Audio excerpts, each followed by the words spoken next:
Hi guys, welcome to maths mystery. जैसा कि हमने टाइम एंड वर्क में 50 क्वेश्चन हम कर चुके हैं। आज है 51वां क्वेश्चन। स्टार्ट करते हैं। तो चलिए स्टार्ट करते हैं। Two typist with different efficiency complete a work together in 6 minute. If first typist work alone for 4 minute, after that second typist work alone for 6 minute, then the remaining work is 1/5, then find out the remaining work is of lower efficiency typist. दो अलग अलग कार्य शक्ति वाले typist एक साथ मिलकर किसी काम को 6 मिनट में पूरा करते हैं। यदि पहला टाइपिस्ट अकेला 4 मिनट काम करता है और इसके बाद दूसरा टाइपिस्ट अकेला 6 मिनट काम करता है, तो काम का 1/5 भाग शेष रह जाता है। तो ज्ञात कीजिए काम कार्य शक्ति वाले टाइपिस्ट कार्य कीजिए काम कार्य शक्ति वाले टाइपिस्ट अकेला कितने समय में काम को पूरा करेगा। यहाँ पे कम शक्ति वाला टाइपिस्ट, लोअर टाइपिस्ट या लोअर कम कम कम कार्य शक्ति, यहाँ पे कम कार्य शक्ति वाला टाइपिस्ट। ओके, तो क्या बोल रहा है? Two typist with different efficiency complete a work together in 6 minute. If first typist work, तो देखो दो टाइपिस्ट हैं और two typist with different efficiency complete a work together in 6 minute. मतलब दोनों अगर मिल के काम कर सकते हैं, दो टाइपिस्ट हैं, मान लो टू टाइपिस्ट हैं, फर्स्ट और सेकेंड। ये फर्स्ट हो गया टाइपिस्ट, ये हो गया सेकेंड टाइपिस्ट हो गया। ये दोनों मिल के काम करते हैं, 6 मिनट में टाइप कर लेते हैं। 6 मिनट टाइप करते हैं तो पूरा काम कंप्लीट हो जाता है। और दूसरा दूसरा क्या बोल रहा है, यहाँ पे लिख लेते हैं नीचे इसके। फर्स्ट टाइपिस्ट हो गया प्लस सेकेंड टाइपिस्ट हो गया, दोनों मिल काम करते हैं, 6 मिनट तक काम करते हैं। और क्या अब फिर आगे बोल रहा है, if first typist work alone for 4 minute. अगर बोल रहा है फर्स्ट टाइपिस्ट जो है अगर 4 मिनट काम करे, फर्स्ट टाइपिस्ट जो है 4 मिनट काम करे, ठीक है, और जो सेकेंड टाइपिस्ट है वो करे 6 मिनट, और जो सेकेंड टाइपिस्ट है 6 minute, then the remaining work is completed. जो रिमेनिंग वर्क है वो उसका 1/5 बचा रहता है। तो जो सेकेंड टाइपिस्ट वो कितना काम करे, सेकेंड टाइपिस्ट ले लो, सेकेंड टाइपिस्ट करे, सेकेंड टाइपिस्ट 6 मिनट, ठीक है। ये बताओ तो क्या बोल रहा है, अगर 6 मिनट काम करे तो काम का then the remaining work is 1/5, then find out. देखो ये बताओ, ये टोटल वर्क आ गया, ठीक है, ये टोटल वर्क है ये वाला। ये बताओ क्या बोल रहा है क्वेश्चन में कि अगर फर्स्ट टाइपिस्ट और सेकेंड टाइपिस्ट 6 मिनट तक टाइप करते हैं दोनों साथ मिलके, तो काम 6 मिनट में ख़त्म हो जाता है। मतलब फर्स्ट टाइपिस्ट और सेकेंड टाइपिस्ट दोनों मिलके 6 मिनट टाइप करते हैं तो काम खत्म हो जाता है। इसमें बोल रहा है अगर पहला टाइपिस्ट अगर अकेले काम करते हैं, अगर पहला टाइपिस्ट 4 मिनट काम करता है और दूसरा टाइपिस्ट जो 6 मिनट काम करता है, ठीक है, अकेला 6 मिनट काम करता है, तो क्या करता है देखो, यदि पहला टाइपिस्ट अकेला 4 मिनट काम करता है और इसके बाद दूसरा टाइपिस्ट अकेला 6 मिनट काम करता है, ये 4 मिनट काम करता है, इसके बाद दूसरा टाइपिस्ट अकेला 6 मिनट काम करता है, तो काम का 1/5 भाग शेष रह जाता है। ये बताओ 1/5 भाग शेष रह जाता है, 1/5 का मतलब क्या हुआ, अगर टोटल काम 5 है, टोटल काम कितना है, अगर 5 है और एक काम बचा रह जाता है, तो काम कितना हो गया, काम कितना हो गया, 4/5 हो गया काम ना बचा। समझ में आया? देखो फिर से, अगर टोटल काम सपोज को टोटल काम कितना 1/, बोलता है अगर ये 4 मिनट अकेला काम करता है और ये 6 मिनट काम करता है, तो काम का 1/5 भाग शेष रह जाता है। काम का 1/5 भाग शेष मतलब बचा रह जाता है, ठीक है। तो 1/5 भाग का मतलब क्या हुआ, अगर 5 टोटल काम हो गया तो एक भाग बचा रह जाता है, तो काम कितना हो गया, 4 काम पूरा हो गया। टोटल 5 काम था, एक भाग बचा रहता है, मतलब 4 काम हो गया, 4 काम हो गया,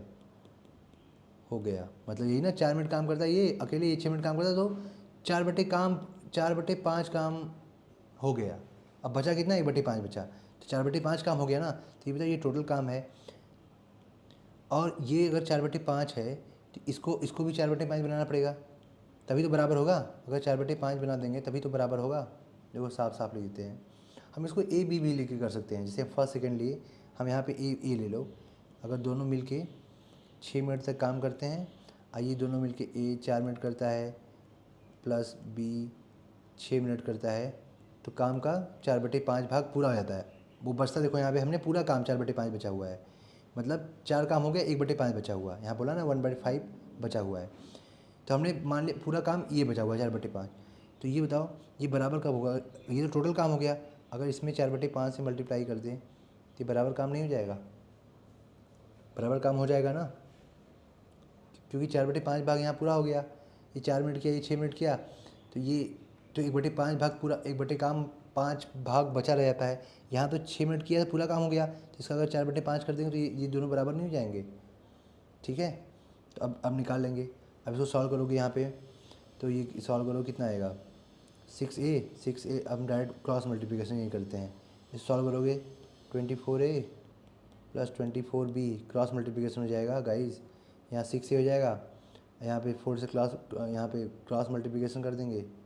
ठीक है, अब सॉल्व करना है इसको अलग अलग करके। ठीक है, तो 24a आ जाएगा प्लस 24b आ जाएगा, फिर यहाँ पे कितना आ जाएगा? 20 आ जाएगा, 4a 5 से अगर 20 आ जाएगा प्लस 6b में 5 से मल्टीप्लाई करोगे कितना? 30b आ जाएगा। ठीक है, समझ में आया? तो ये हो गया, सॉल्व करो तो 4a कितना, इधर 20 आएगा, 24 में -20a इधर आ जाएगा तो 4a आ जाएगा, और इधर 30b है, इससे जाएगा 36b हो जाएगा। तो a/b कितना हो जाएगा? 6/4। तो कट करोगे तो 3/2। तो a की एफिशिएंसी कितनी हो जाएगी? 3, और b की एफिशिएंसी कितनी हो जाएगी? 2। तो a b की एफिशिएंसी आ गई। अब क्या पूछ रहा है क्वेश्चन में, क्या पूछ रहा है? तो find out the remaining work is of lower efficiency. जो लोअर एफिशिएंसी का बनता है रिमेनिंग वर्क, वो कितने दिन में पूरा करेगा? ये बताओ।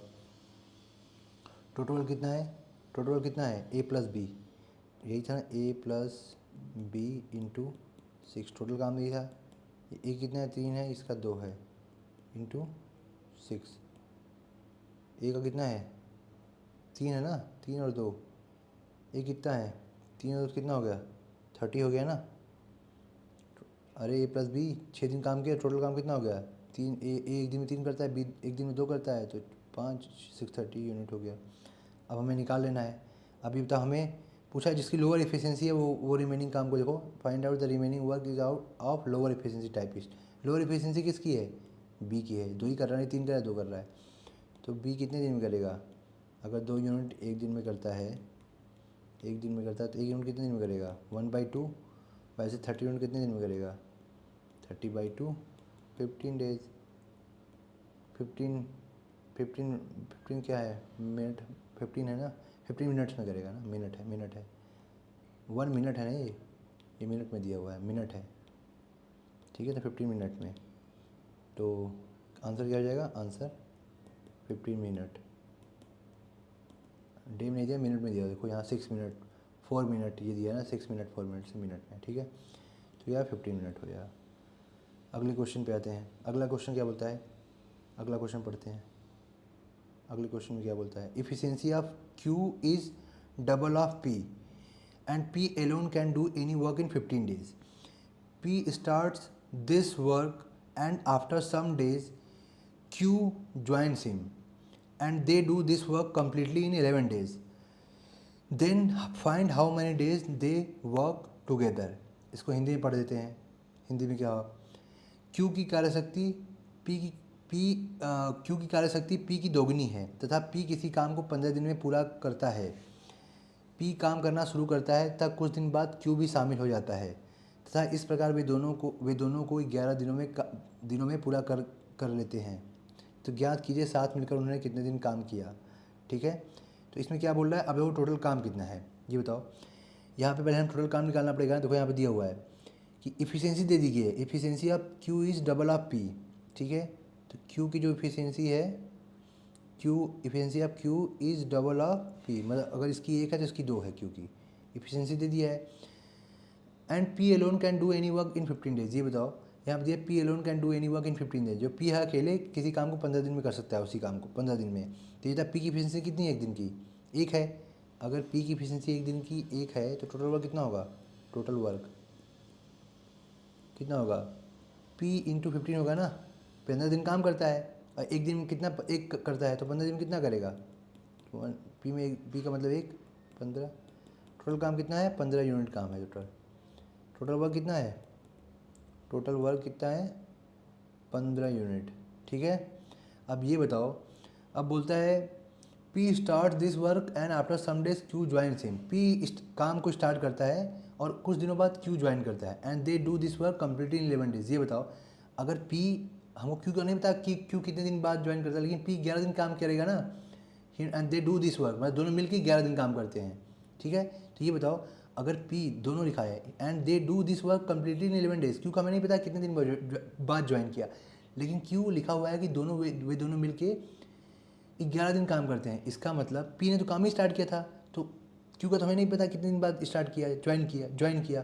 तो पी का हमें पता है, तो पी और क्यू दोनों मिलकर 11 दिन तो काम किए होंगे। तो ये बताओ, पी अगर एक दिन में 1 यूनिट काम करता है, पी अगर एक दिन में 1 यूनिट काम करता है, तो पी 11 डेज में कितना काम करेगा? 11 यूनिट करेगा ना। अरे भाई, पी एक दिन में 1 यूनिट काम करता है, पी एक दिन में 1 यूनिट काम करता है, तो 11 डेज में पी कितना करेगा? 11 डेज में 11 यूनिट करेगा। ठीक है, अरे यार ऐसे लिख दो, पी 1 डे में कितना काम करता है? 1 यूनिट।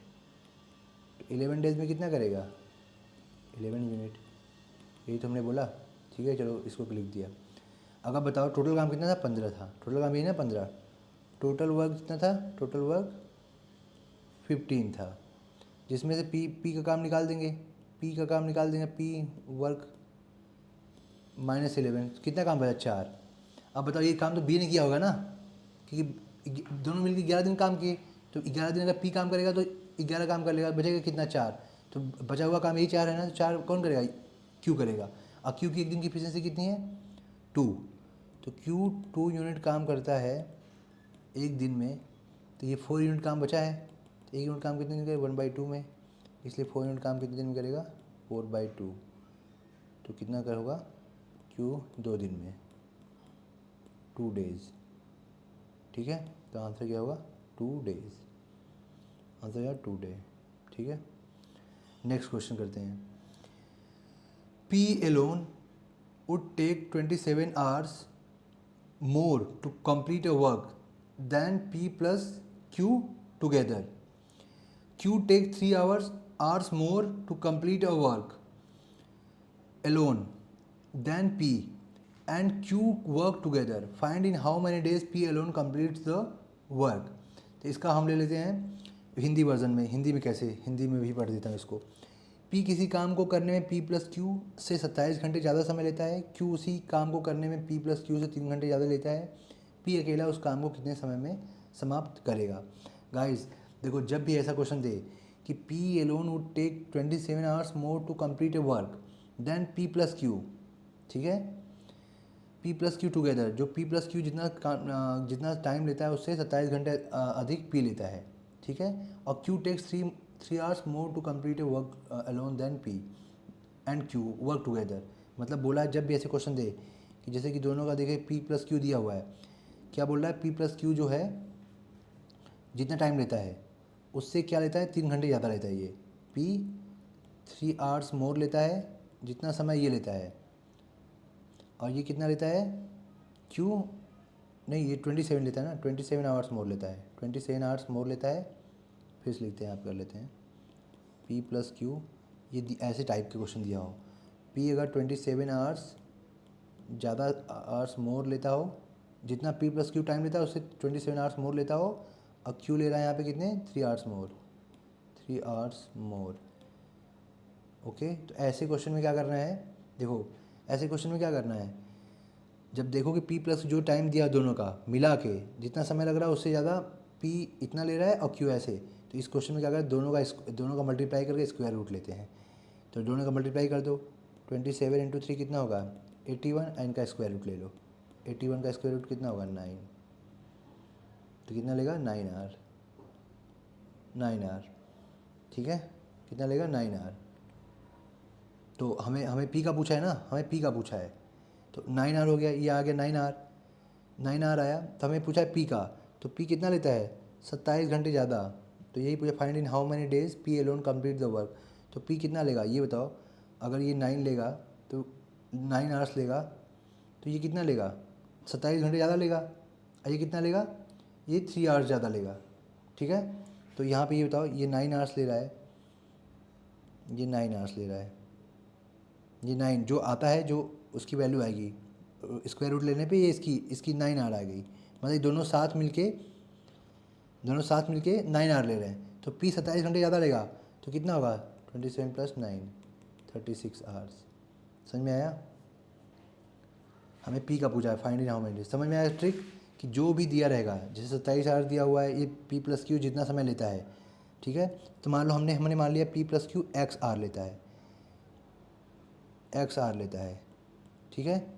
तो ये पी से ज़्यादा लेगा तो कितना लेगा, एक्स + 27 27 घंटे ज़्यादा ले रहा है, ये 3 घंटे ज़्यादा ले रहा है। तो जो यहाँ पे वैल्यू आएगी, ये किसकी वैल्यू आएगी, एक्स की वैल्यू आएगी। तो एक्स की वैल्यू आएगी, तो एक्स कितना हो गया, एक्स आया कितना 9 आवर। अगर ये 9 ले रहा है तो पी कितना लेगा 27 + 9, तो कितना हो जाएगा 36 होगा ना, 36 आवर, ठीक है। ओके। वैसे क्यू का पूछेगा तो अगर क्यू का पूछता तो यहाँ पे पी का पूछ रहा है, तो हमने पी का निकाला है, ठीक है। तो ये जो वैल्यू आएगी, तो हमें इसमें क्या लॉजिक मिला कि जब भी इस तरह क्वेश्चन आए तो मल्टीप्लाई 27, जितना ज़्यादा घंटा ले रहा है 27 आवर्स यहाँ ले रहा है, 3 आवर्स यहाँ ले रहा है। अगर इस तरह क्वेश्चन हो कि दोनों को मिला के, अगर ये दोनों को मिला के जितना टाइम लग रहा है, मान लो ये एक्स आर लग रहा है, तो इससे ज़्यादा 27 घंटे ले रहा है, ये 3 घंटे ले रहा है, ऐसे कुछ भी हो, तो हम तुरंत इनका मल्टीप्लाई करके अंडर रूट ले लेते हैं। अगर इसको अगर आप ऐसे सॉल्व करोगे, ऐसे सॉल्व करो तो ऐसे भी सॉल्व कर सकते हो कि सपोज़ करो मैं आपको एक वो देता हूँ, ये तो हो गया आंसर, ठीक है। ये 36 आवर्स हो गया आंसर इसका, ठीक है। इसका आंसर ये हो गया, सॉल्व हो गया क्वेश्चन, ठीक है। लेकिन मैं इसको एक बेसिक से भी बता देता हूँ। सपोज़ पी प्लस क्यू है, हमने मान लिया एक्स आर ये लेता है, किसी काम को दोनों मिलकर काम करते हैं तो एक्स आर लेते हैं। अगर बोल रहा है कि अब पी जो है वो कितना ज़्यादा ले रहा है इससे ले रहा है 27 घंटे ज़्यादा, मतलब अब एक्स + 27 आवर्स ज़्यादा ले रहा होगा ये। अगर ये दोनों मिलके साथ में काम करते हैं तो एक्स आवर लेते हैं। अब पी बोल रहा है 27 घंटे लेता है, जितना ये काम करने में टाइम लेते हैं उससे 27 घंटा ज़्यादा लेता है, तो ये एक्स + 27 ले रहे हैं। फिर वैसे क्यू कितना ले रहा है, जितना ये टाइम ले रहा है उससे 3 घंटे ज़्यादा ले रहा है, तो एक्स + 3 आवर लेगा, ठीक है। एक्स + 3 आवर लेगा। अब ये बताओ दोनों मिलकर कितना टाइम ले रहे हैं। तो अब क्या करेंगे इसके लिए, अब क्या करेंगे, अब आपको पता है कि ये एक्स + 27 यहाँ ले रहा है, एक्स + 3 आवर्स ज़्यादा ले रहा है, तो हम निकालेंगे कैसे, टोटल काम आ गया ना, टोटल काम आ गया। ये क्या है, अगर इसका एलसीएम, अब इसका एलसीएम ले लेंगे, यहाँ पे ये ले रहा है एक्स + 27, ये ले रहा है, और ये ले रहा है एक्स + 3, तो इसका एलसीएम ले लोगे, जैसे हम पहले लेते थे एलसीएम लोगे, क्या आएगा। देखो जब दोनों ऐसे इस तरह का रहे तो एलसीएम समझो आप दोनों ऐसे ले लो, एक्स + 27 एक्स + 3। क्यों, अगर मान लो कोई पूछ दे ए और बी का एलसीएम क्या होगा, तो आप बोलें ए × बी ऐसे, तो एक्स + 27 एक्स + 3 का तो एलसीएम ले लोगे, तो यहाँ कितना आएगा एक्स + 3 आएगा, यहाँ कितना आएगा एक्स + 27 आएगा, ठीक है, ये आएगा। तो ऐसे निकाल लोगे। तो अब देखो, अब इधर अब बताओ ये ए + बी की एफिशिएंसी कितनी होगी, ये एफिशिएंसी आ गई ना, ये टोटल काम आ गया, और ये एफिशिएंसी आ गई। तो अब क्या होगा, इसकी एफिशिएंसी ऐड कर दो कि एक दिन में कितना करते हैं दोनों, तो एक्स + 3 + एक्स + 27 ये कर दो, और ये कितना आएगा, ये ऐड करोगे 2x + 30 आएगा, ठीक है। तो अब ये एफिशिएंसी आ जाएगी इनकी। टोटल काम कितना है, टोटल काम इतना है, टोटल काम कितना है, ये एक्स + 27 एक्स + 3, और जो इनकी एफिशिएंसी 2x + 30 ये आ गया यहाँ पे, ये पता चल गया। तो ये अब क्या करेंगे, अब यहाँ से हम x की वैल्यू आएगी, कुछ सॉल्व करोगे इसको तो x की वैल्यू आएगी, ठीक है। क्यों, देखो अब ये बताओ टोटल काम ये हो गया, और ये एफिशिएंसी आ गई। अब ये बोल रहा है कि कितना, ये बताओ टोटल काम ये हो गया, एक दिन की एफिशिएंसी इतनी है, टोटल काम ये है, जब डिवाइड करें तो क्या आएगा, इन दोनों यही तो आएगा कि ये दोनों की एक्स के बराबर होगा ना, कि एक्स इतना टाइम लग रहा है, एक्स आर लग रहा है। अरे भाई टोटल काम है, उसमें हम एक दिन की एफिशिएंसी डिवाइड करें तो क्या आएगा, वही तो आएगा कि दोनों मिलके, अगर ये पी है ये क्यू है, अगर दोनों मिलके एक दिन में इतना काम दोनों करते हैं मिलके, तो टोटल काम एक दिन का, टोटल वर्क में इन दोनों का एक दिन की एफिशिएंसी डिवाइड करो तो क्या आएगा, जो ये टाइम लग रहा है कि पी + क्यू कितने घंटे में काम कर पाएंगे दोनों मिलके टोटल काम, तो ये तो वो बराबर एक्स आर, हमने माना ना एक्स आर लेता है दोनों मिलके, तो ये सॉल्व करो तो एक्स आर आएगा, तो यहाँ एक्स की वैल्यू निकालोगे, तो यहाँ जो एक्स की वैल्यू आएगी आप निकालोगे, देखना अब 9 ही आएगी, 9 आएगी एक्स की वैल्यू। तो हम इतना लंबा प्रोसेस ना करके हम डायरेक्ट यहाँ पे इसका ट्रिक है हम वो सॉल्व करते हैं, क्योंकि ऐसे क्वेश्चन में आप इतना लंबा प्रोसेस नहीं कर सकते एग्जाम में। लेकिन आपको पता चला ना कि हम दोनों के हमने देखो जो दिया हुआ है कि हमने बोला पी एलोन 27 आवर्स ज़्यादा लेता है पी प्लस क्यू से, और क्यू 3 आवर्स ज़्यादा लेता है। तो हम दोनों मान लिए कि पी प्लस क्यू मिल के एक्स आवर लेता है, फिर दोनों की एफिशिएंसी निकाला, टोटल वर्क में डिवाइड किया, और हमने एक्स माना था, हमने उसको एक्स के बराबर कर दिया, एक्स की वैल्यू आ गई, एक्स वैल्यू 9 आ गई, आएगी यहाँ पे निकालेंगे आप, ठीक है। तो जो वैल्यू आएगी उसको आप एक्स 9 आएगी, एक्स की वैल्यू आप निकालेंगे तो 9 आएगी, ठीक है। 9 आएगी, 9 यहाँ पे आप कर देंगे। पी की पूछा है 27 आवर्स ज़्यादा लेता है, तो पी की वैल्यू अगर 9 आ गई तो 27 ज़्यादा 36 आएगा, ठीक है। इससे भी तो आपको 2 मेथड बता दिए इसमें हमने, ठीक है। अब आइए अगले क्वेश्चन पे करते हैं। पी प्लस क्यू, ओके ना एक ही, ठीक है। P plus Q, P and Q can alone complete A work in 12 days and 3 days more respectively than P plus Q. Then find how many days P alone does the work. P and Q can alone complete a work in 12 days. Work in 12 days, ठीक है, and 3 days more respectively than P plus Q. Then find how many days P alone does the work. Same कैसे करोगे आप ये बताओ, कैसे निकालो। ये जैसे आपको बताया, आपको ऐसे क्वेश्चन बताया था कि अगर P प्लस क्यू कोई है, P plus Q, suppose P plus Q alone complete work in 12 days, ये कितने में करते हैं 12 days में करते हैं, ठीक है। एंड 3 days मोर एलोन, मतलब P अगर 3 दिन में करता है, P and Q alone complete work in 12 days, and ये 12 days लेता है, ये कितना लेता है 3 days more respectively then P plus q. अरे ये बोल रहा है P प्लस क्यू जितना टाइम लेता है उससे P 12 days ज़्यादा लेता है, 12 days मोर, और ये कितना लेता है, ये क्यू लेता है 3 days मोर, 3 days मोर, यही तो बोल रहा है। जैसे कि वही बोल रहा है ना, P प्लस क्यू जितना समय लेता है उससे ये P 12 ज़्यादा लेता है, और ये क्यू कितना लेता है 3 ज़्यादा लेता है, 3 days मोर लेता है। तो ये बताओ, आपको बताया कि जब भी ऐसे क्वेश्चन आए कि जो टोटल दिया हो P प्लस क्यू जितना टाइम लेता है उससे P इतना ज़्यादा लेता है और दूसरा व्यक्ति इतना ज़्यादा लेता है, तो कैसे करते हैं, इन दोनों का मल्टीप्लाई करते हैं, 12 एंड 3 का मल्टीप्लाई कितना 36 आ जाएगा, ठीक है, ठीक है। तो अब इसको अंडर रूट लेते हैं 36 का, तो क्या 6 आएगा। तो यही जो आएगी एक्स वैल्यू क्या आएगी 6, अगर ये 6 ले रहे हैं, जो भी वैल्यू आती है एक्स की आती है, तो एक्स 6, तो ये जो अगर 6 ले रहा है तो किसकी पूछा है, how many days P alone does the work, P कितने दिन में करेगा। अगर ये 6 ले रहा है तो पी 12 दिन ज़्यादा लेता है, तो कितना होगा 18 डेज, 28 डेज आंसर। गाइस समझ में आया हो, आपको क्लियर होगा क्वेश्चन, ओके। तो गाइस आज के लिए इतना ही, और आगे और भी हम क्वेश्चंस लेके आएंगे टाइम एंड वर्क का। तो देखिए गाइस, हम क्वेश्चन का लेवल हर दिन बढ़ा रहे हैं, हर दिन अच्छे क्वेश्चंस आ रहे हैं हमारे पास, जो भी है क्वेश्चन का लेवल डिफ़िकल्ट लेवल क्वेश्चंस हम कर रहे हैं। तो क्वेश्चन का लेवल डेली हम जैसे जैसे आगे बढ़ते जाएंगे उसका लेवल वैसे वैसे डिफ़िकल्ट होता जाएगा। तो प्लीज़ आप हर वीडियोस को फॉलो करिए, स्टार्टिंग से बेसिक से हमने स्टार्ट किया, बहुत बेसिक से, कि कल को ये ना हो कि आप बोलें कि हमें ये समझ नहीं आया, ये नहीं है, हमने बिल्कुल बेसिक से स्टार्ट किया। लेकिन अगर आप डायरेक्टली आज वाली वीडियो पे या बीच में वीडियो पे जंप करोगे तो आपको थोड़ा प्रॉब्लम आ सकता है, ठीक है। वैसे हमने सब कुछ क्लियर पढ़ाया हुआ है, सारे क्वेश्चन हमने कराए हैं, जो भी है। अगर आपको कोई डाउट्स हो तो आप कमेंट सेक्शन में जरूर लिखिए, ओके। चलिए, तो आज के लिए इतना ही। अब प्लीज़ चैनल को सब्सक्राइब कर दीजिए और अपने फ्रेंड्स में शेयर कर दीजिए, ताकि जो भी एसएससी सीजीएल, रेलवे, बैंकिंग, चाहे कोई गवर्नमेंट एग्ज़ाम का तैयारी कर रहे हैं वो इसको फॉलो कर पाएँ, ठीक है। थैंक यू, आज के लिए इतना ही।